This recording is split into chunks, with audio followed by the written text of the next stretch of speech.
नमस्कार दोस्तों, VIP technician YouTube classes में आप सभी का स्वागत है। दोस्तों, आज के क्लास में हम वर्ल्ड ज्योग्राफी के महत्वपूर्ण प्रश्नों को डिस्कस करने जा रहे हैं। ये प्रश्न किसी न किसी एग्जाम में पूछे गए हैं, तो ये सभी आगामी परीक्षाओं के लिए बहुत ज़्यादा महत्वपूर्ण होने वाले हैं। शुरुआत करते हैं आज के पहले प्रश्न के साथ में। ब्रह्मांड की उत्पत्ति से संबंधित सिद्धांत है दोलन का सिद्धांत। इस सिद्धांत का प्रतिपादन किसने किया था? दोलन का सिद्धांत है ब्रह्मांड की उत्पत्ति से संबंधित इस सिद्धांत का प्रतिपादन किसने किया? एलन संडेज ने, एलन पवेल ने, पॉल कीटिंग ने, या इनमें से कोई नहीं। तो चारों ऑप्शन में से आपको बताना है दोलन का सिद्धांत किसने दिया था, किसने प्रतिपादित किया था। तो करेक्ट आंसर है इसका option number 1, Allan Sandage. Allan Sandage के द्वारा दोलन सिद्धांत को प्रतिपादित किया गया था। अगले प्रश्न पर चलते हैं। हमारा ब्रह्मांड कितना पुराना है? हमारा जो ब्रह्मांड है ये कितना पुराना है? 13.7 बिलियन वर्ष, 4.6 बिलियन वर्ष, 5.8 बिलियन वर्ष या 8.6 बिलियन वर्ष। तो हमारा ब्रह्मांड कितना पुराना है? करेक्ट आंसर है इसका ऑप्शन 1, 13.7 बिलियन वर्ष। इतना पुराना है हमारा ब्रह्मांड। अगले प्रश्न की बात करें तो निम्न में से किसने साम्य अवस्था सिद्धांत का प्रतिपादन किया था? किसने साम्य अवस्था सिद्धांत का प्रतिपादन किया था? गोल्ड ने, हरमन बोंडी ने, सर फ्रेंड होल ने, या उपरोक्त सभी। तो किसने साम्य अवस्था सिद्धांत का प्रतिपादन किया था? करेक्ट आंसर है इसका ऑप्शन 4, यानी कि गोल्ड, हरमन बोंडी और सर फ्रेंड होल, तीनों ने ही साम्य अवस्था सिद्धांत का प्रतिपादन किया था। तो ऑप्शन 4 करेक्ट आंसर हो जाएगा, उपरोक्त सभी। अगले प्रश्न पर चलते हैं। ब्रह्मांड की उत्पत्ति से संबंधित बिग बैंग सिद्धांत है, इसका प्रतिपादन किसने किया था? ब्रह्मांड की उत्पत्ति से संबंधित बिग बैंग सिद्धांत का प्रतिपादन किसने किया? जॉर्ज लेमेंटेयर ने, विलियम हर्थेल ने, हेस बेथ ने, या उपरोक्त सभी। तो बिग बैंग सिद्धांत का प्रतिपादन किसने किया? करेक्ट आंसर होगा इसका ऑप्शन 4, यानी जॉर्ज लेमेंटेयर ने। जॉर्ज लेमेंटेयर ने बिग बैंग सिद्धांत का प्रतिपादन किया था, जो ब्रह्मांड की उत्पत्ति से संबंधित है। अगला क्वेश्चन आता है। एडविन हब्बल ने ब्रह्मांड की उत्पत्ति से संबंधित डॉपलर प्रभाव सिद्धांत की पुष्टि की घटना किससे संबंधित है? तो एडविन हब्बल ने ब्रह्मांड की उत्पत्ति से संबंधित जो डॉपलर प्रभाव सिद्धांत है की पुष्टि किस घटना से की है? ब्लू शिफ्ट घटना से, होलो इम्पैक्ट की घटना से, रेड शिफ्ट घटना से, या उपरोक्त में से कोई नहीं। तो एडविन हब्बल के द्वारा डॉपलर प्रभाव सिद्धांत की घटना से किस घटना से तुलना की गई है, किस घटना से पुष्टि की गई है, आपको बताना है। करेक्ट जवाब होगा इसका ऑप्शन नंबर 3, रेड शिफ्ट घटना। ये जो डॉपलर प्रभाव सिद्धांत है इसकी पुष्टि रेड शिफ्ट घटना से की गई है। अगला प्रश्न आता है। ब्रह्मांड के सर्वाधिक भाग का निर्माण जिससे होता है उसे क्या कहते हैं? यानी ब्रह्मांड का जो सबसे ज्यादा भाग है, सबसे बड़ा भाग है, उसका निर्माण किस चीज से होता है, उसे किस नाम से जानते हैं? डार्क मैटर के नाम से, यूनिवर्सल मैटर के नाम से, तारकीय कण के नाम से, या द्वितारक कण के नाम से? किस नाम से उसे जाना जाता है? तो करेक्ट आंसर होगा इसका ऑप्शन नंबर 1, डार्क मैटर के नाम से। इसे डार्क मैटर कहा जाता है जो ब्रह्मांड का सबसे बड़ा भाग होता है, सर्वाधिक भाग होता है। अगला क्वेश्चन आता है। ब्रह्मांड की उत्पत्ति से संबंधित डॉपलर प्रभाव सिद्धांत का प्रतिपादन एडविन हब्बल ने किया था, जो अभी हमने पिछले क्वेश्चन में पढ़ा था, लेकिन कब सिद्धांत का प्रतिपादन किया था? तो आपको सन बताना है कि डॉपलर प्रभाव सिद्धांत है इसका प्रतिपादन हब्बल के द्वारा कब किया गया था। तो ऑप्शन ए है 1921, 1934, 1925 या 1930। तो करेक्ट आंसर हो जाएगा इसका ऑप्शन नंबर 3, यानी 1925। डॉपलर का प्रभाव सिद्धांत है 1925 में प्रतिपादित किया गया था एडविन हब्बल के द्वारा। अगला क्वेश्चन आता है। आकाशगंगा की आकृति कैसी होती है? आकाशगंगा की आकृति कैसी होती है? सर्पिल, दीर्घवृत्तीय, अनियमित, या उपरोक्त सभी? आकाशगंगा की आकृति कैसी होती है? सर्पिल, दीर्घवृत्तीय, या अनियमित, या उपरोक्त सभी? तो करेक्ट आंसर होगा इसका ऑप्शन नंबर 4, यानी कि आकाशगंगा की जो आकृति है सर्पिल भी हो सकती है, दीर्घवृत्तीय भी हो सकती है, अनियमित भी हो सकती है। तो उपरोक्त सभी इसका सही जवाब हो जाएगा। अगले प्रश्न पे चले। हमारा सौरमंडल जो मिल्की वे है, आकाशगंगा के नाम से जानते हैं, का एक भाग है। मिल्की वे की आकृति कैसी है?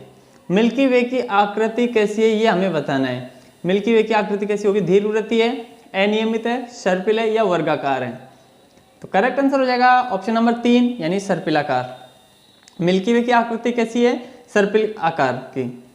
अगला प्रश्न आता है। निम्न में से कौन सा ब्रह्मांड सबसे छोटा तारामंडल है?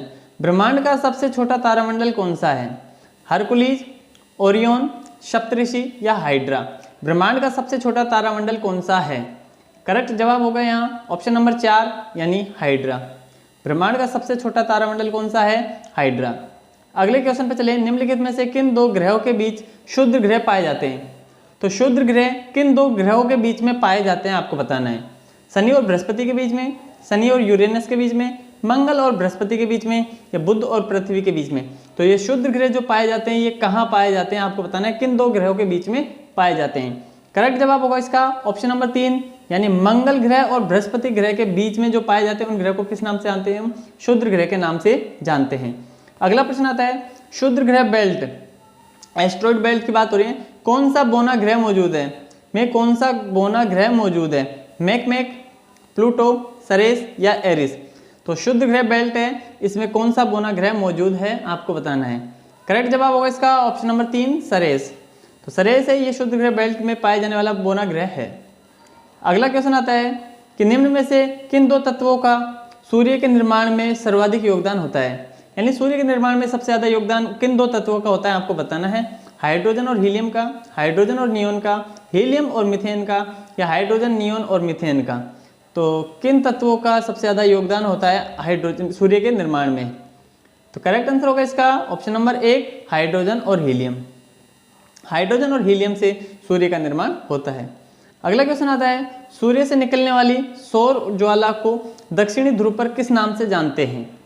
सूर्य से जो निकलती है सौर ज्वाला को दक्षिणी ध्रुव पर क्या कहा जाता है? ऑरोरा ऑस्ट्रेलियस, ऑरोरा बेरिलियस, प्रकाश पुंज, या उपरोक्त में से कोई नहीं? करेक्ट जवाब होगा इसका ऑप्शन नंबर 1 ऑरोरा ऑस्ट्रेलियस। दक्षिणी ध्रुव पर सूर्य से निकलने वाली सौर ज्वाला को ऑरोरा ऑस्ट्रेलियस के नाम से जाना जाता है। अगला क्वेश्चन आता है, सूर्य से किस क्रिया के कारण विशाल मात्रा में ऊर्जा निकलती है? सूर्य से किस क्रिया के कारण विशाल मात्रा में ऊर्जा निकलती है? नाभिक विखंडन के कारण, परमाणु रासायनिक क्रिया के कारण, नाभिकीय संलयन के कारण, या उपरोक्त में से कोई नहीं? तो किस कारण, किस क्रिया के कारण विशाल मात्रा में ऊर्जा निकलती है सूर्य से? यानी सूर्य की जो ऊर्जा है इसका स्रोत क्या है, कौन सी अभिक्रिया होती है? तो करेक्ट जवाब है इसका ऑप्शन नंबर 3 नाभिकीय संलयन। सूर्य में जो अभिक्रिया होती है वो नाभिकीय संलयन होती है और नाभिकीय संलयन के फलस्वरूप विशाल मात्रा में ऊर्जा मुक्त होती है। अगला क्वेश्चन आता है, प्लेनेट 9, प्लेनेट 9 क्या है? प्लेनेट 9 क्या है? धूमकेतु आकाशगंगा में एक ग्रह है, एंड्रोमेडा आकाशगंगा में एक ग्रह है, एक ग्रह जहां स्टार वार्स हुई थी, या बाहरी सौर प्रणाली में प्रस्तावित एक बड़ा बर्फीला ग्रह है? तो प्लेनेट 9 है क्या चीज, ये आपको बताना है। करेक्ट जवाब होगा इसका ऑप्शन नंबर 4 यानी बाहरी सौर प्रणाली में प्रस्तावित एक बड़ा बर्फीला ग्रह है जिसे हम प्लेनेट 9 के नाम से जानते हैं। अगला प्रश्न आता है, सूर्य से पृथ्वी तक प्रकाश आने में कितना समय लगता है? सूर्य से पृथ्वी तक प्रकाश को पहुंचने में कितना समय लगता है? 8 minute 20 second, 7 minute 40 second, 8 minute 50 second, या 12 मिनट 10 सेकंड? सूर्य से पृथ्वी तक आने में प्रकाश को कितना समय लगता है? तो सूर्य से प्रकाश को पृथ्वी तक आने में करेक्ट आंसर क्या होगा इसका ऑप्शन नंबर 4 यानी 12 मिनट और 10 सेकंड लगते हैं। सूर्य से पृथ्वी पर प्रकाश पहुंचने में 12 मिनट और 10 सेकंड का समय लगता है। अगला क्वेश्चन आता है, निम्न में से कौन सा ग्रह सूर्य की परिक्रमा सबसे कम दिन में करता है? तो सूर्य की परिक्रमा सबसे कम दिनों में कौन सा ग्रह करता है? बृहस्पति, बुध, शनि, या वरुण? सूर्य की परिक्रमा सबसे कम दिन में कौन करता है, कौन सा ग्रह करता है? तो करेक्ट जवाब हो जाएगा इसका ऑप्शन नंबर 2 बुध ग्रह। बुध ग्रह सूर्य की परिक्रमा सबसे कम दिन में करता है। अगला क्वेश्चन आता है, ग्रहों की गति के बारे में निम्न में से कौन सा कथन असत्य है? कौन सा कथन सत्य है दोस्तों? तो सत्य बताना है आपको इन चारों स्टेटमेंट में से कौन सा स्टेटमेंट सही है। पहला स्टेटमेंट है यह एक यह कक्षा 2 केंद्र बिंदु फोसिस में से एक में सूर्य के साथ अंडाकार है। दूसरा ऑप्शन है एक ग्रह की कक्षा केंद्र में सूर्य के साथ गोलाकार है। ऑप्शन नंबर 3 है एक ग्रह की कक्षा 2 केंद्र बिंदु में से एक में किसी अन्य ग्रह के साथ में अंडाकार है। या ऑप्शन नंबर 4 है एक ग्रह की कक्षा केंद्रों के किसी अन्य ग्रह के साथ गोलाकार है। तो आपको बताना है चार ऑप्शन में से कौन सा कथन सत्य है, कौन सा स्टेटमेंट सही है। ग्रहों की गति से संबंधित है चारों स्टेटमेंट, कौन सा स्टेटमेंट इसका सही है? तो करेक्ट जवाब होगा इसका ऑप्शन नंबर 1 यानी पहला स्टेटमेंट सही है। यह कि कक्षा 2 केंद्र बिंदु में से एक में सूर्य के साथ अंडाकार है। जो 2 केंद्र बिंदु होते हैं उसमें से एक के साथ क्या है? अंडाकार है। ऑप्शन 1 सही है। अगले क्वेश्चन की बात करें, विशाल ग्रेट रेड स्पॉट के रूप में जाने जाने वाला तूफान किस ग्रह से संबंधित है?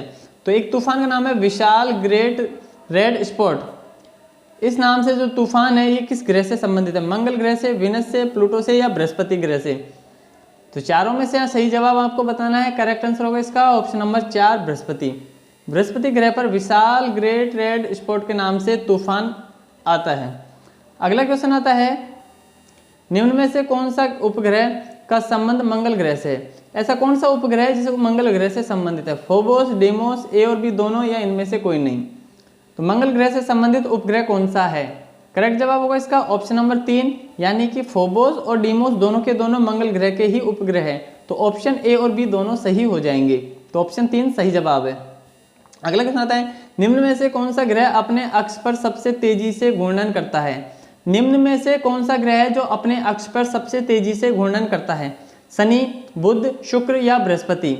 तो अपने अक्ष पर सबसे तेजी से कौन घूर्णन करता है? सही जवाब होगा इसका ऑप्शन नंबर 4 यानी बृहस्पति। बृहस्पति अपनी अक्ष पर सबसे तेजी से घूर्णन करता है। अगला क्वेश्चन आता है, अरुण ग्रह से संबंध में कौन सा कथन असत्य है? तो कौन सा स्टेटमेंट यहाँ असत्य है आपको बताना है, गलत कौन सा स्टेटमेंट दिया हुआ है। पहला है ऑप्शन, अरुण ग्रह की खोज विलियम हर्शेल ने की थी। ऑप्शन सेकंड है, यह सूर्य की परिक्रमा 84 वर्षों में करता है।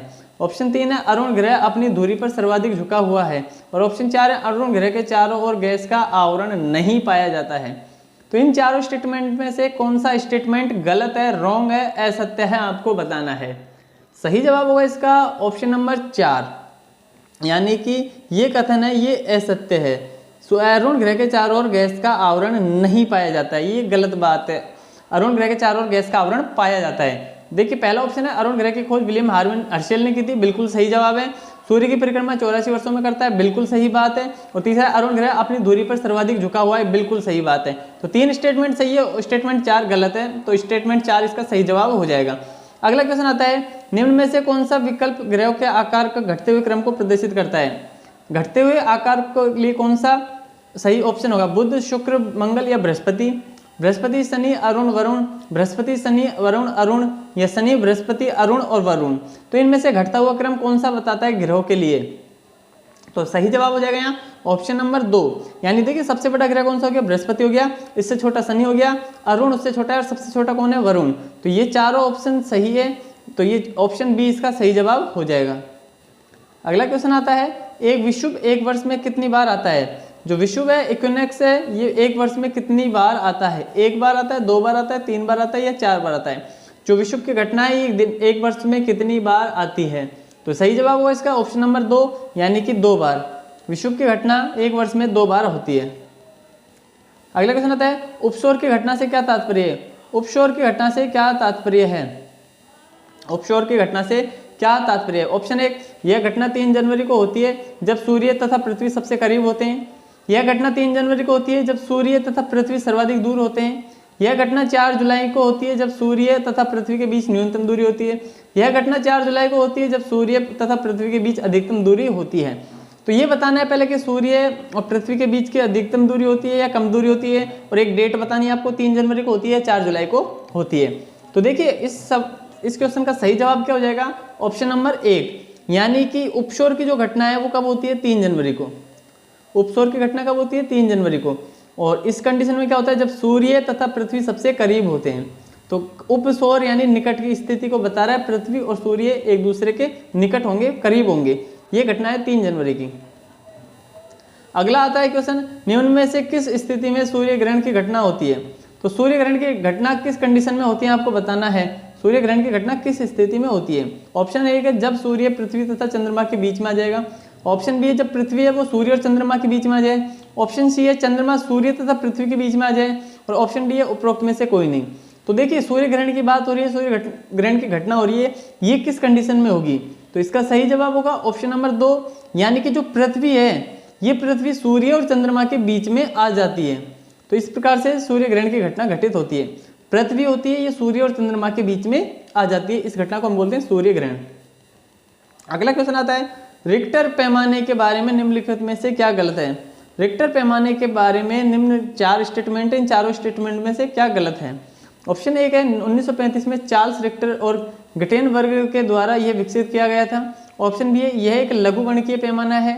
ऑप्शन सी है इसे भूकंप मापी के उपयोग द्वारा नापा जाता है। और ऑप्शन डी है रिक्टर पैमाने पर 8-9 की तीव्रता का अर्थ हल्का भूकंप होता है। तो चारों में से क्या गलत है ये आपको बताना है।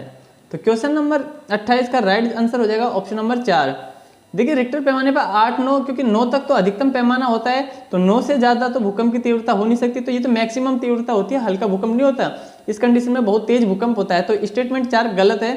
तो क्या गलत है ये पूछा था हमसे, तो स्टेटमेंट 4 गलत होगा, तो ऑप्शन सही हो जाएगा ऑप्शन नंबर 4। अगला क्वेश्चन आता है निम्न में से कौन सी तरंग ठोस, द्रव तथा गैस तीनों माध्यम से गुजर सकती है। भूकंप की कौन सी तरंग है जो ठोस, द्रव और गैस तीनों से गुजर सकती है। एल तरंग, एस तरंग, पी तरंग या सभी के सभी। कौन सी तरंग है जो ठोस, द्रव और गैस तीनों माध्यम से होकर के गुजर सकती है। तो सही जवाब होगा इसका ऑप्शन नंबर 3 यानी पी तरंग। जो पी प्रकार की तरंग है ये ठोस, द्रव और गैस तीनों से ही आर पार हो जाती है। अगला क्वेश्चन आता है निम्न में से किस भूकंपीय पेटी में सर्वाधिक भूकंप आते हैं। किस भूकंपीय पेटी में सबसे ज्यादा भूकंप आते हैं। पूर्वी अफ्रीका पेटी में, मध्य महाद्वीपीय पेटी में, मध्य अटलांटिक पेटी में या परिप्रशांत पेटी के अंतर्गत। तो किस भूकंपीय पेटी में सबसे ज्यादा भूकंप आते हैं। तो सही जवाब होगा इसका ऑप्शन नंबर 4 यानी परिप्रशांत पेटी के अंतर्गत। परिप्रशांत पेटी के अंतर्गत भूकंपीय पेटी में सबसे ज्यादा भूकंप आते हैं। तो ऑप्शन नंबर इसका 4 सही जवाब हो जाएगा। अगला क्वेश्चन आता है ज्वालामुखी उद्गार के दौरान उत्पन्न जो धूल वगैरह होती है, ज्वालामुखी उद्गार में जो धूल वगैरह उत्पन्न होती है, तो इसकी बात हो रही है धूल हो, राख हो, लेपिली हो आदि के जमा होने से निर्मित आकृति को किस नाम से जानते हैं, क्या कहा जाता है। तो ज्वालामुखी उद्गार से जो धूल, राख, लेपिली उत्पन्न होती है, इनके जमाव से जो आकृति बनती है उसको किस नाम से जानते हैं। फेकोलिथ, बेथेलिथ, ओशियस या टफ। तो करेक्ट आंसर हो जाएगा इसका ऑप्शन नंबर 4 यानी कि टफ। टफ इसका सही जवाब होगा। धूल, राख, लेपिली आदि के माध्यम से जो जमा होकर के जो आकृति बनती है ज्वालामुखी उद्गार के फलस्वरूप, उसे हम टफ के नाम से जानते हैं। अगला क्वेश्चन आता है निम्नलिखित में से किस ज्वालामुखी को भूमध्य सागर का प्रकाश स्तंभ कहते हैं। इंपॉर्टेंट क्वेश्चन है, बहुत बार एग्जाम में पूछा गया है। भूमध्य सागर का प्रकाश स्तंभ किसे कहते हैं। एटना को, स्ट्रोम्बोली को, मोना लोआ को या फुजियामा को। भूमध्य सागर का प्रकाश स्तंभ किसे कहते हैं। करेक्ट आंसर हो जाएगा इसका ऑप्शन नंबर 2 यानी स्ट्रोम्बोली। तो स्ट्रोम्बोली को भूमध्य सागर का क्या कहते हैं, प्रकाश स्तंभ के नाम से जानते हैं। अगला क्वेश्चन आता है प्रशुष्क ज्वालामुखी क्राकाटोआ कहाँ स्थित है। तो प्रशुष्क प्रकार का ज्वालामुखी है क्राकाटोआ, ये कौन सी जगह स्थित है। भूमध्य सागर, जापान, इंडोनेशिया या इटली। प्रशुष्क ज्वालामुखी क्राकाटोआ कहाँ स्थित है आपको बताना है। सही जवाब होगा इसका ऑप्शन नंबर 3 इंडोनेशिया में। प्रशुष्क ज्वालामुखी है क्राकाटोआ, ये कहाँ स्थित है, इंडोनेशिया में। अगला प्रश्न आता है निम्न में से किस ज्वालामुखी क्षेत्र को अग्निवलय कहा जाता है। तो किस ज्वालामुखी क्षेत्र को अग्निवलय के नाम से जाना जाता है, किसे कहा जाता है आपको बताना है। परिप्रशांत महासागरीय पेटी को, मध्य महाद्वीपीय पेटी को, मध्य महासागरीय पेटी को या पूर्वी अफ्रीकी पेटी को। ज्वालामुखी क्षेत्र को अग्निवलय कहा जाता है, किस ज्वालामुखी को कहते हैं। तो करेक्ट आंसर हो जाएगा इसका ऑप्शन नंबर 1 यानी कि परिप्रशांत महासागरीय पेटी को, इस ज्वालामुखी क्षेत्र को अग्निवलय कहा जाता है। अगला क्वेश्चन आता है निम्नलिखित में से कौन सा युग्म सुमेलित नहीं है। तो कौन सा युग्म है जो सुमेलित नहीं है। कोहो सुल्तान ईरान के साथ में, किलिमंजारो अफ्रीका के साथ में, माउंट पोटा इंडोनेशिया के साथ में या फुजियामा जापान के साथ में। कौन सा युग्म सुमेलित नहीं है। करेक्ट जवाब होगा ऑप्शन नंबर 3 माउंट पोटा। माउंट पोटा इंडोनेशिया के साथ में सही सुमेलित नहीं है। आपको कमेंट करके हमें बताना है कि माउंट पोटा कहाँ स्थित है, किस देश में स्थित है। तो माउंट पोटा किस जगह स्थित है आप हमें कमेंट करके जरूर बताइएगा। बाकी कोहे सुल्तान की बात करें तो ये ईरान में स्थित है, किलिमंजारो अफ्रीका में और फ्यूजियामा जापान में स्थित है। अगला क्वेश्चन आता है पृथ्वी के वायुमंडल में सबसे सर्वाधिक मात्रा में किस गैस की होती है। सबसे ज़्यादा कौन सी गैस पाई जाती है पृथ्वी के वायुमंडल में आपको बताना है। नाइट्रोजन होती है, ऑक्सीजन होती है, कार्बन डाइऑक्साइड होती है या नियोन होती है। तो सही जवाब हो जाएगा इसका ऑप्शन नंबर 1 यानी कि नाइट्रोजन। पृथ्वी के वायुमंडल में सबसे ज़्यादा पाई जाने वाली गैस कौन सी होती है, नाइट्रोजन होती है। अगला आता है सौरमंडल की ऊंचाई, सर्वाधिक ऊंचाई पृथ्वी के किस स्थान पर पाई जाती है। जो सौरमंडल है इसकी सबसे ज़्यादा ऊंचाई किस स्थान पर पाई जाती है। ध्रुव पर, विषुवत रेखा पर सभी जगह समान होती है या कर्क रेखा पर? क्षोभ मंडल की सबसे ज़्यादा ऊंचाई किस स्थान पर पाई जाती है? तो करेक्ट जवाब होगा इसका ऑप्शन नंबर 2 यानी कि विषुवत रेखा पर। क्षोभ मंडल की सबसे ज़्यादा जो ऊंचाई होती है वो कौन से स्थान पर होती है? वो होती है पृथ्वी के विषुवत रेखा पर। अगला आता है ओजोन परत किस मंडल में पाई जाती है? जो ओजोन परत है ये किस मंडल में पाई जाती है? क्षोभ मंडल में, समताप मंडल में, आयन मंडल में या मध्यम मंडल में? ओजोन परत किस मंडल में पाई जाती है? करेक्ट जवाब होगा ऑप्शन नंबर 2 यानी कि समताप मंडल में। ओजोन परत होती है ये समताप मंडल में पाई जाती है।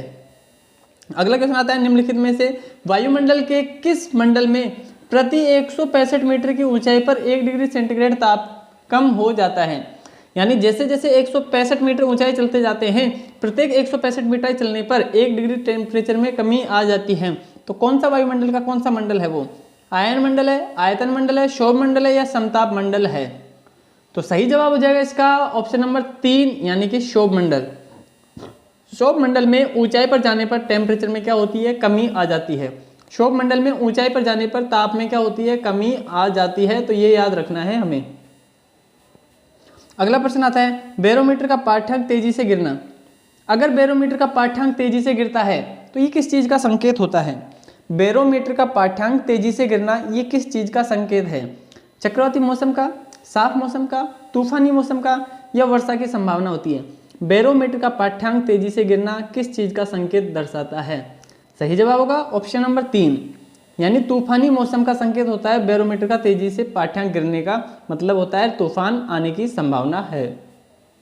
अगला आता है वायुमंडलीय दाब को बैरोमीटर से नापा जाता है।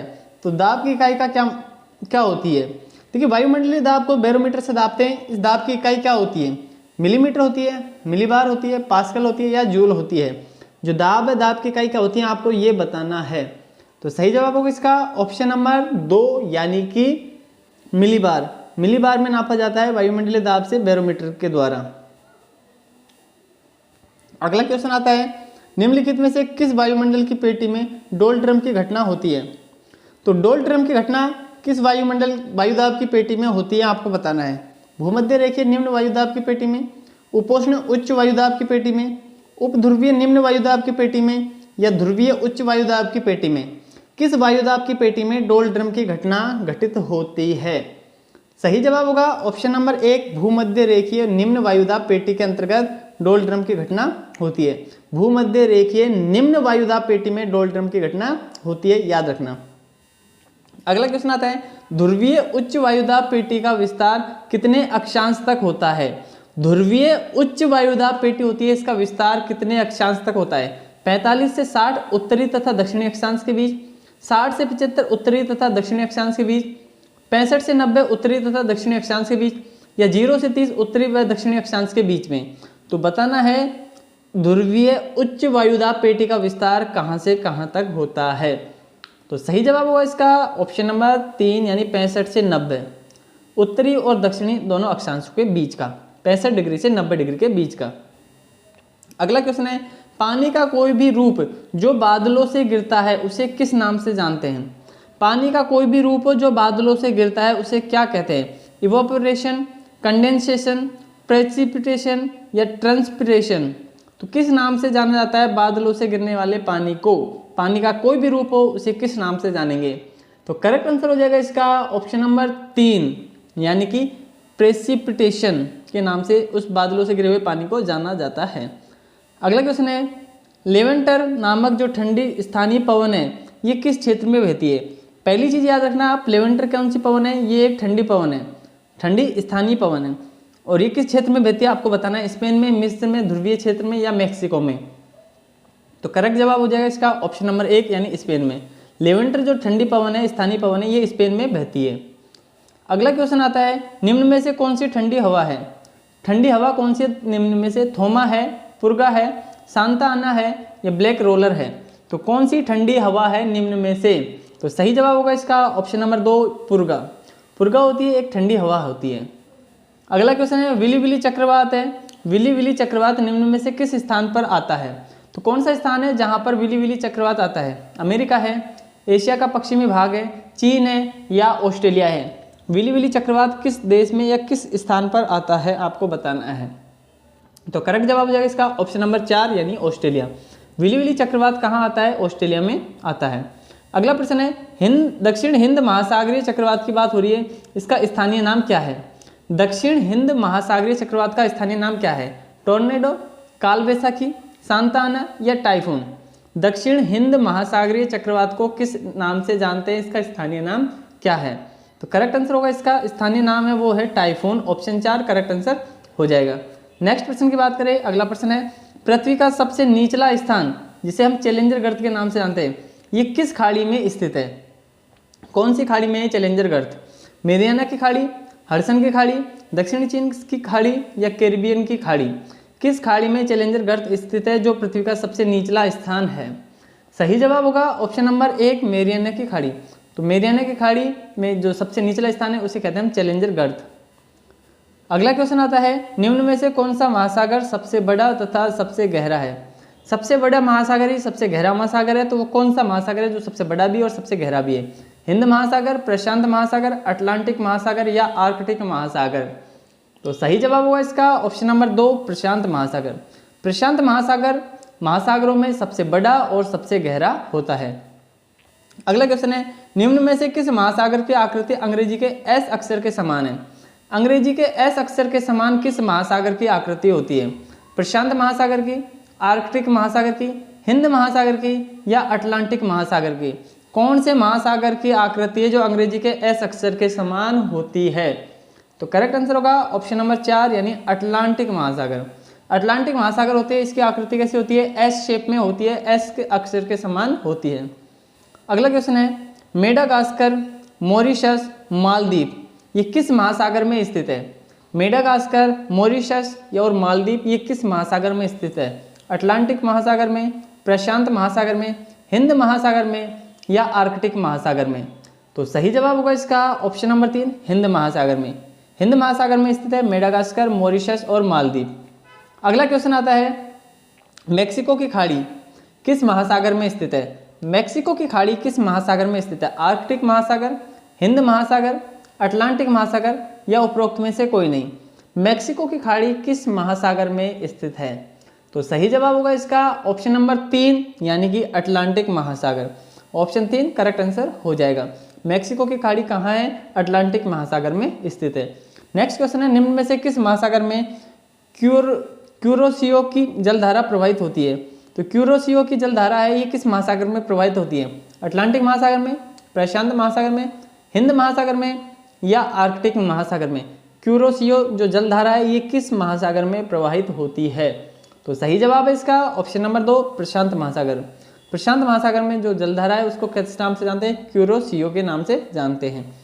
अगला क्वेश्चन है दक्षिण पश्चिम मानसून में उत्पन्न होता है। दक्षिण पश्चिम मानसून है ये कहाँ से उत्पन्न होता है? अरब सागर में, हिंद महासागर में, बंगाल की खाड़ी में या हिमालय में? दक्षिण पश्चिम मानसून कहाँ उत्पन्न होता है? तो सही जवाब है इसका ऑप्शन नंबर 2 यानी हिंद महासागर में। दक्षिण पश्चिम मानसून कहाँ उत्पन्न होता है? हिंद महासागर में। ऑप्शन 2 करेक्ट आंसर हो जाएगा। अगला क्वेश्चन है निम्न में से कौन सी ठंडी जलधारा है? कौन सी ठंडी जलधारा है? उत्तरी विषुवतीय रेखीय जलधारा, क्यूरोसियो की जलधारा, अलास्का की जलधारा या कनारी जलधारा? इन चारों में से कौन सी जलधारा है जो ठंडी जलधारा है? तो सही जवाब होगा इसका ऑप्शन नंबर 4 यानी कि कनारी जलधारा। कनारी जलधारा ठंडी जलधारा, इसके अलावा तीनों की तीनों जलधारा गर्म जलधाराएं होती है। अगला क्वेश्चन है निम्न में से कौन सी गर्म जलधारा है? कौन सी गर्म जलधारा है? हम्बोल्ट की जलधारा, लेब्राडोर की, कनारी की या गल्फ स्ट्रीम जलधारा? इन चारों में से कौन सी जलधारा है जो गर्म जलधारा है? तो सही जवाब होगा इसका ऑप्शन नंबर 4 यानी गल्फ स्ट्रीम जलधारा होती है, ये गर्म जलधारा होती है।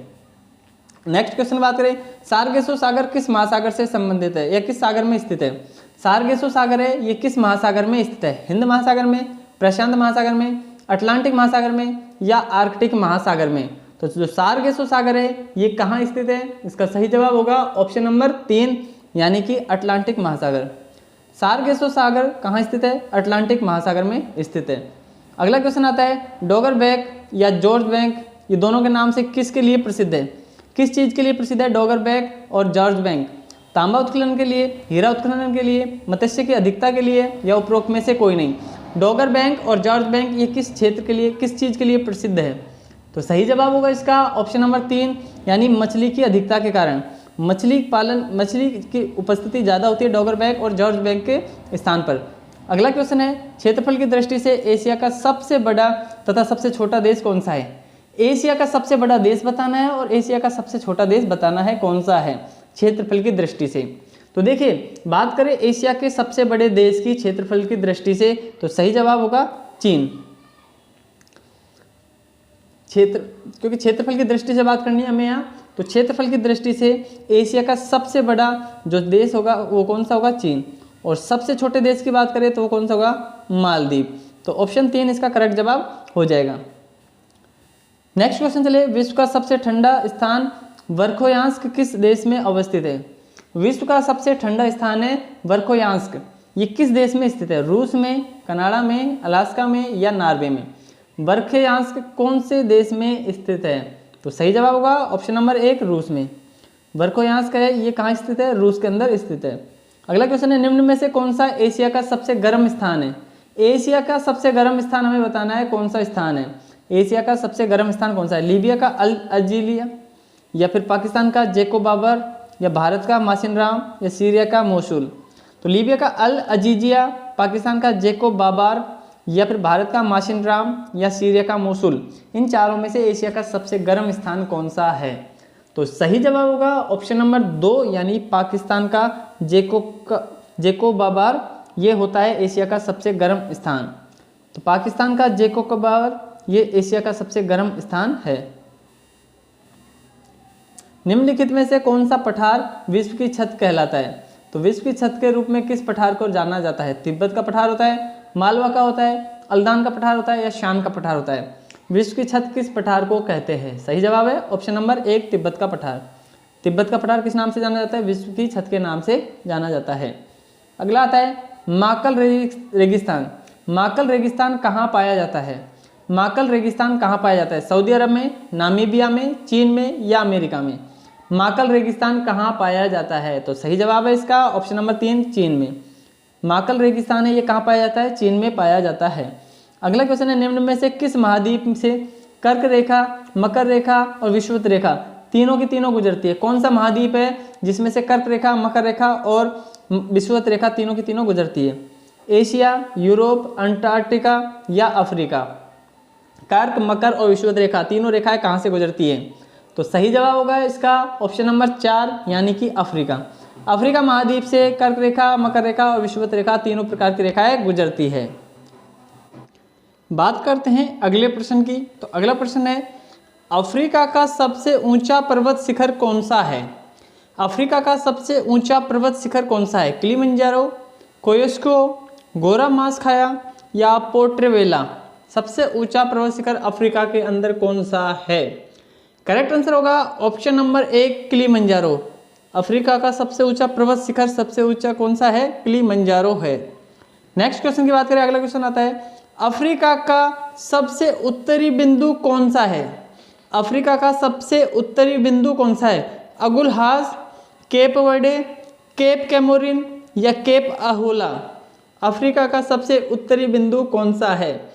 तो इसका राइट आंसर है ऑप्शन नंबर 4 यानी केप अहोला। ये अफ्रीका का सबसे उत्तरी बिंदु है।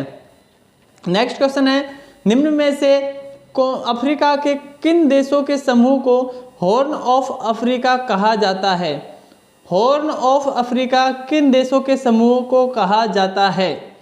दक्षिण अफ्रीका, स्विट्जरलैंड या लेसोथो, इथियोपिया, सोमालिया या जिबूती, नाइजीरिया, मोरक्को तथा लीबिया, सूडान, युगांडा तथा रवांडा? चारों ऑप्शनों में से आपको बताना है हॉर्न ऑफ अफ्रीका किसे कहा जाता है। तो करेक्ट आंसर है इसका ऑप्शन नंबर 2 यानी कि इथियोपिया, सोमालिया और जिबूती। इथियोपिया, सोमालिया और जिबूती इन तीनों देशों के समूह को कहा जाता है horn of Africa. Horn of Africa के नाम से जानते हैं इथियोपिया, सोमालिया और जिबूती तीनों देशों को। अगला क्वेश्चन है, दक्षिण अफ्रीका का विटवाटरलैंड किस अयस्क के उत्पादन के लिए प्रसिद्ध है? दक्षिण अफ्रीका का विटवाटरलैंड जो जगह है ये अयस्क किस अयस्क के उत्पादन के लिए सबसे ज़्यादा प्रसिद्ध है? हीरा के लिए, चांदी के लिए, सोना के लिए या लोहा के लिए? तो इसका करेक्ट आंसर है ऑप्शन नंबर 3 यानी सोना। सोना के लिए बहुत ज़्यादा प्रसिद्ध है विटवाटरलैंड, जो अफ्रीका में अयस्क के उत्पादन के लिए, सोने के अयस्क के उत्पादन के लिए बहुत ज़्यादा प्रसिद्ध है। अगला क्वेश्चन है, उत्तरी अमेरिका का सबसे ऊंचा पर्वत शिखर कौन सा है? उत्तरी अमेरिका का सबसे ऊंचा पर्वत शिखर कौन सा है? Mount Elbert, mount cook, mount massif या माउंट मैकिले? तो उत्तरी अमेरिका का सबसे ऊंचा पर्वत शिखर कौन सा है? तो सही जवाब होगा ऑप्शन नंबर 4 यानी माउंट मैकिनले। माउंट मैकिनले उत्तरी अमेरिका का सबसे ऊंचा पर्वत शिखर है। नेक्स्ट क्वेश्चन आता है, उत्तरी अमेरिका में स्थित कनाडियन पैसिफिक रेल मार्ग किन दो स्थानों को जोड़ता है? उत्तरी अमेरिका में स्थित कनाडियन पैसिफिक रेल मार्ग किन दो स्थानों को जोड़ता है? सेंट जॉन्स को वैंकूवर से, सेंट जॉन्स को प्रिंस रूपर्ट से, वैंकूवर को ओटावा से या साल्टबरी को ओटावा से? तो उत्तरी अमेरिका में स्थित कनाडियन पैसिफिक रेल मार्ग किन दो स्थानों को जोड़ता है? सही जवाब होगा ऑप्शन नंबर 1 यानी सेंट जॉन्स को वैंकूवर से जोड़ने का काम करता है कनाडियन पैसिफिक रेल मार्ग। नेक्स्ट क्वेश्चन आता है, उत्तरी अमेरिका के मूल निवासियों को किस नाम से जानते हैं? उत्तरी अमेरिका के मूल निवासियों को किस नाम से जाना जाता है? माओरी, रेड इंडियन, सेमोयेड्स या बुशमैन? उत्तरी अमेरिका के मूल निवासी को किस नाम से जानते हैं? करेक्ट आंसर होगा ऑप्शन नंबर 2 यानी रेड इंडियन। उत्तरी अमेरिका के जो मूल निवासी होते हैं इन्हें कहते हैं रेड इंडियन। अगला प्रश्न आता है, दक्षिण अमेरिका, मध्य अमेरिका तथा पश्चिमी द्वीप समूह को किस नाम से जाना जाता है? दक्षिण अमेरिका, मध्य अमेरिका तथा पश्चिमी द्वीप समूह को किस नाम से जानते हैं? दक्षिण अमेरिका के नाम से, अमेरिका, लैटिन अमेरिका या मध्य अमेरिका? तो राइट आंसर है इसका option number 3 Latin America. Latin America के अंतर्गत दक्षिण अमेरिका आता है, मध्य अमेरिका आता है और पश्चिमी द्वीप समूह आते हैं। नेक्स्ट क्वेश्चन है, विश्व में सर्वाधिक ऊंचाई पर स्थित राजधानी शहर कौन सा है? कौन सा राजधानी शहर विश्व में सबसे ऊंचाई पर स्थित है? ब्राजीलिया, उलान बटोर, हेलेंसिकी या लापाज? राइट आंसर होगा इसका ऑप्शन नंबर 4 यानी लापाज। नेक्स्ट क्वेश्चन आता है, ऑस्ट्रेलिया के मूल निवासियों को क्या कहते हैं? ऑस्ट्रेलिया के मूल निवासियों को क्या कहा जाता है? माओरी, एवेल, एबोरिंजिस या एबोरेस? ऑस्ट्रेलिया के मूल निवासियों को किस नाम से जानते हैं? सही जवाब होगा ऑप्शन नंबर 3 एबोरिंजिस के नाम से जाना जाता है ऑस्ट्रेलिया के मूल निवासियों को। अगला क्वेश्चन है, विश्व में सबसे ज़्यादा बॉक्साइट का उत्पादन कहाँ होता है? बॉक्साइट का उत्पादन सबसे ज़्यादा कहाँ होता है? ऑस्ट्रेलिया में, यूरोप में, अफ्रीका में या चीन में? ऑस्ट्रेलिया, यूरोप, अफ्रीका या चीन, बॉक्साइट का सबसे ज़्यादा उत्पादन कहाँ होता है? तो इसका राइट आंसर है ऑप्शन नंबर 1 ऑस्ट्रेलिया। ऑस्ट्रेलिया में बॉक्साइट का सबसे ज़्यादा उत्पादन होता है। नेक्स्ट क्वेश्चन आता है, निम्नलिखित में से कौन सी जनजाति टंगानिका, केन्या तथा पूर्वी युगांडा में पाई जाती है? टंगानिका, केन्या और पूर्वी युगांडा में पाई जाने वाली जाति कौन सी होती है? मसाई, पिग्मी, सेमांग या टोगो? कौन सी जनजाति है जो टंगानिका, केन्या और पूर्वी युगांडा में पाई जाती है? करेक्ट आंसर होगा इसका ऑप्शन नंबर 1 यानी मसाई। जो मसाई जनजाति है ये टंगानिका, केन्या और पूर्वी युगांडा में पाई जाती है। अगला क्वेश्चन आता है, एस्किमो जनजाति के बर्फ के आवास को क्या कहते हैं?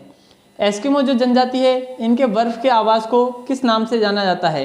कयात, इग्लू, यूर्त या इनमें से कोई नहीं? तो सही जवाब होगा इसका ऑप्शन नंबर 2 इग्लू। इग्लू के नाम से जाना जाता है एस्किमो जनजाति के बर्फ के आवासों को। अगला क्वेश्चन आता है, यूकागिर जनजाति के लोगों का निवास स्थान कहाँ है? यूकागिर जनजाति के लोगों का निवास स्थान कहाँ है?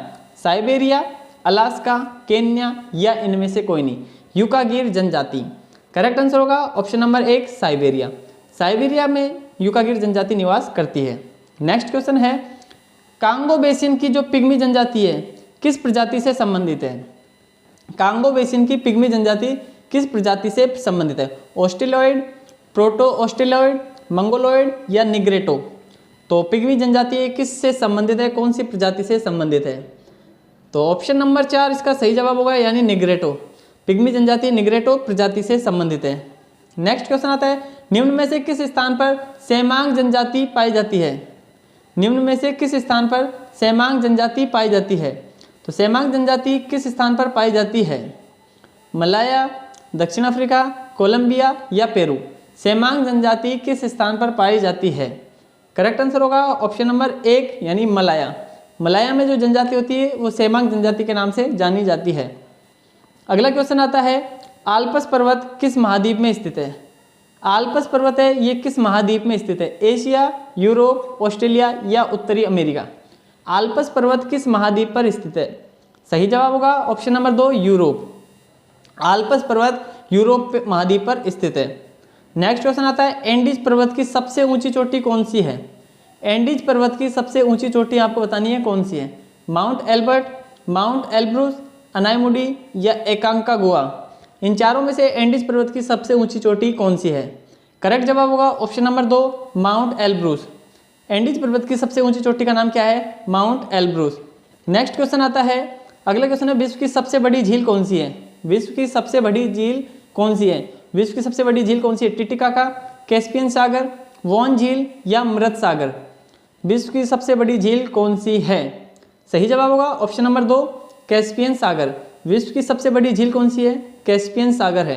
नेक्स्ट क्वेश्चन आता है, अमुदरिया तथा सरदरिया ये नदी किस झील पे गिरती है? तो किस झील में गिरती है अमुदरिया और सरदरिया नदी? विक्टोरिया झील में, टिटिकाका झील में, अरल सागर में या मृत सागर में? अमुदरिया और सरदरिया नदी किस झील में गिरती है? तो इसका सही जवाब हो जाएगा ऑप्शन नंबर 3 यानी अरल सागर में। अरल सागर में गिरने वाली दोनों नदियां हैं अमुदरिया और सरदरिया। नेक्स्ट क्वेश्चन की बात करें, विक्टोरिया झील का विस्तार किस देश में है? विक्टोरिया झील का विस्तार किस देश में? युगांडा, तंजानिया, केन्या या सभी? विक्टोरिया झील का विस्तार किस देश में है?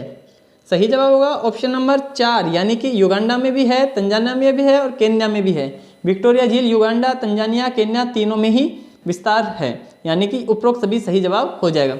अगला क्वेश्चन है, विश्व की सबसे गहरी झील कौन सी है? विश्व की सबसे गहरी झील कौन सी है? ओनकाल, विनिपेग, बेकाल या यथावास्का? विश्व की सबसे गहरी झील कौन सी है? करेक्ट जवाब होगा इसका ऑप्शन नंबर 3 यानी बेकाल झील। बेकाल झील विश्व की सबसे गहरी झील है। नेक्स्ट क्वेश्चन की बात करें, चीन का आणविक परीक्षण स्थल किस झील के किनारे है? चीन का आणविक परीक्षण स्थल किस झील के किनारे है? लेपनोर झील, चाचामनूल, बाईचुंग या इनमें से कोई नहीं? चीन का आणविक परीक्षण स्थल किस झील के किनारे है?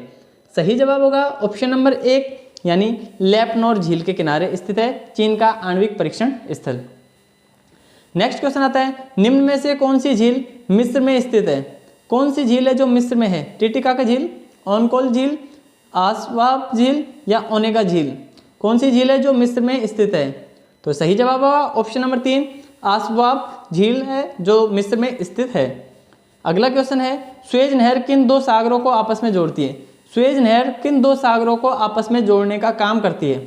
लाल सागर को भूमध्य सागर से, लाल सागर को काला सागर से, कैरिबियन सागर को प्रशांत महासागर से या उपरोक्त में से कोई नहीं? सुएज नहर किन दो सागरों को आपस में जोड़ने का काम करती है? सही जवाब होगा ऑप्शन नंबर 1 यानी लाल सागर को भूमध्य सागर से जोड़ने का काम करती है सुएज नहर। नेक्स्ट क्वेश्चन आता है, कील नहर किसे आपस में जोड़ती है? कील नहर किसे आपस में जोड़ती है?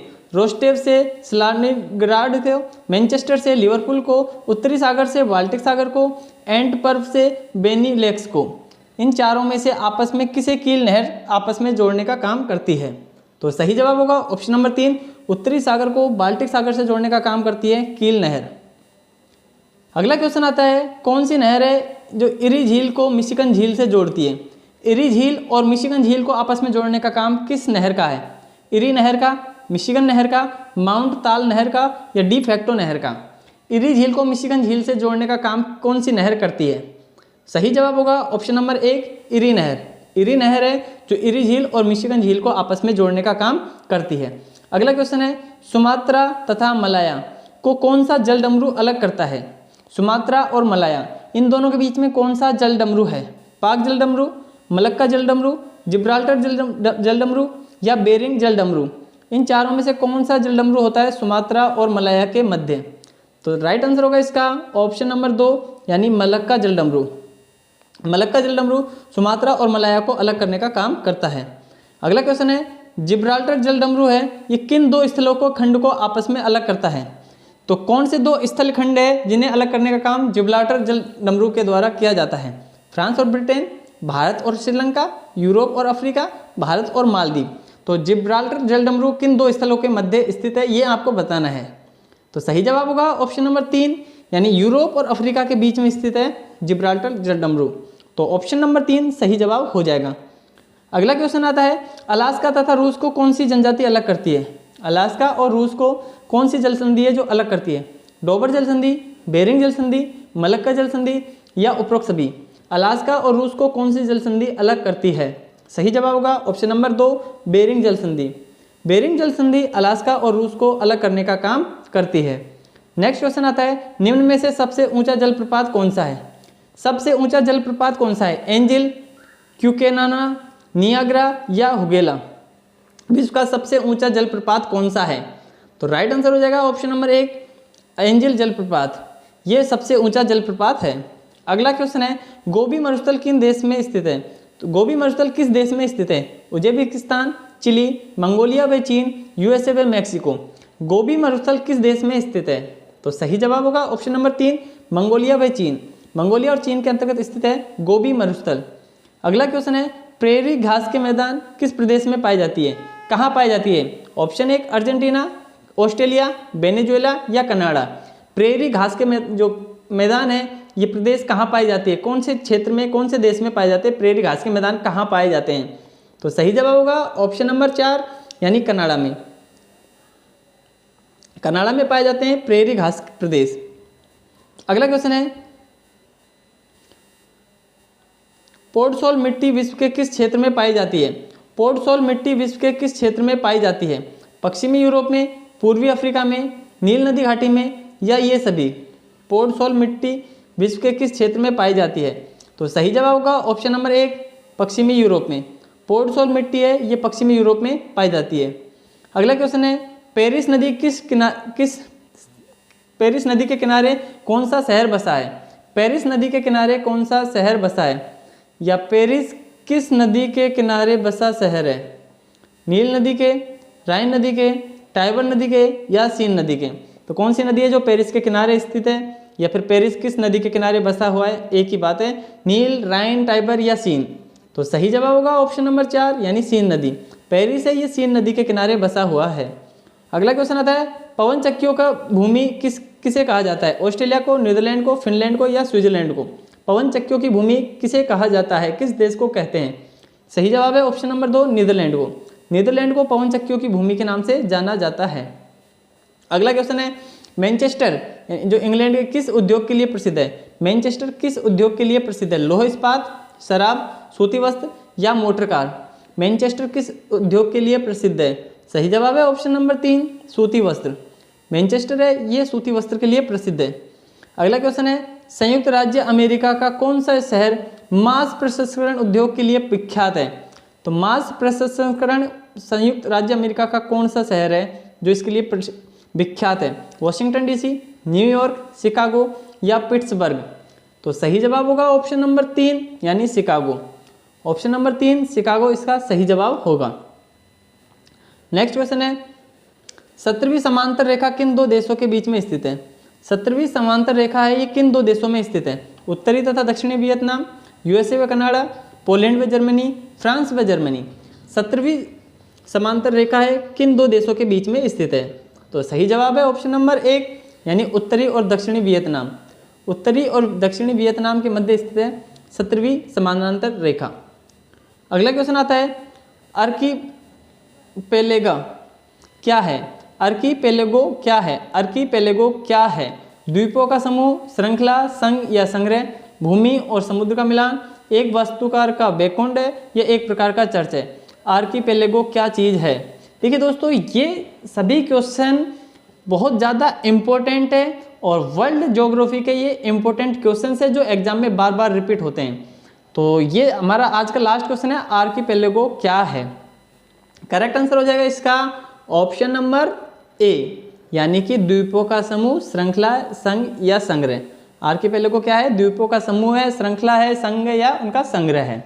तो दोस्तों ये थे आज की क्लास में हमने पढ़े ज्योग्राफी के, वर्ल्ड ज्योग्राफी के महत्वपूर्ण प्रश्न। आपको क्लास कैसी लगी कमेंट करके ज़रूर बताइएगा। और दोस्तों क्लास को ज़्यादा से ज़्यादा शेयर कीजिएगा। ये बहुत ज़्यादा इंपॉर्टेंट क्वेश्चन है। सभी प्रतियोगी परीक्षा में जहाँ भी वर्ल्ड ज्योग्राफी पूछी जाएगी वहाँ ये क्वेश्चन आपको ज़रूर मिलेंगे। चलिए फिर मिलते हैं अगली क्लास में अगले महत्वपूर्ण प्रश्नों के साथ में।